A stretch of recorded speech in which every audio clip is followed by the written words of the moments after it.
éthique, ça vient du grec, qui est ethos, et est en réalité ce que dans les cités grecques anciennes on avait comme usage ou comme coutume.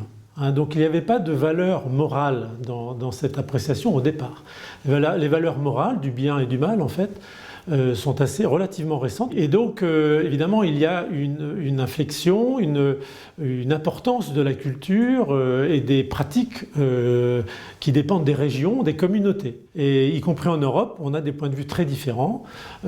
Par exemple, sur la patrimonialité du corps humain et de ses produits dérivés, on n'est pas forcément sur la même vision entre les Allemands, les Français, les Anglais, bien que les principes fondamentaux issus du siècle des Lumières soient bien sûr les mêmes.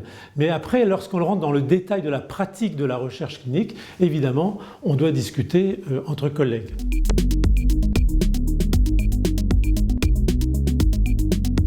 Les différences fondamentales sont liées bien sûr à la culture, aux philosophies qui sont développées, à la manière de voir le monde tout simplement, qui sont franchement différentes ou je dirais avec certaines divergences, par exemple entre communautés assez éloignées.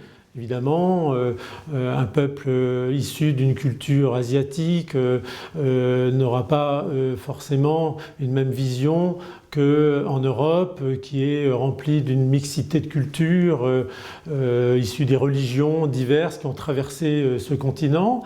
Et donc c'est là où on va voir des différences apparaître.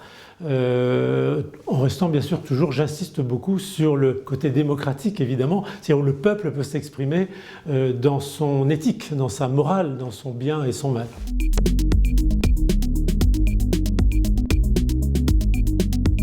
Les pays dépourvus d'institutions éthiques peuvent poser un problème. En réalité, les pays ont quand même des institutions, c'est-à-dire qu'un pays se définit par ses institutions et on trouve toujours un ministère de la santé, avec des personnes compétentes qui ont une vision, un ministère de l'éducation, qui a une pensée, qui a une réflexion. Et donc c'est évidemment vers ces gens-là vers lesquels on peut se tourner. Mais on voit aussi apparaître des instruments éthiques ou des organes de gouvernance éthique d'une manière assez rapide. Par exemple, on l'a vu dans la crise Ebola, où la Guinée a eu un comité d'éthique capable de répondre très vite aux sollicitations par rapport à des nouveaux traitements ou de nouvelles prises en charge. Et donc finalement, la réflexion est là. Il faut souvent la faire apparaître, même si elle n'est pas structurée comme nous on l'a structurée, avec souvent une très grande complexité, il faut le dire.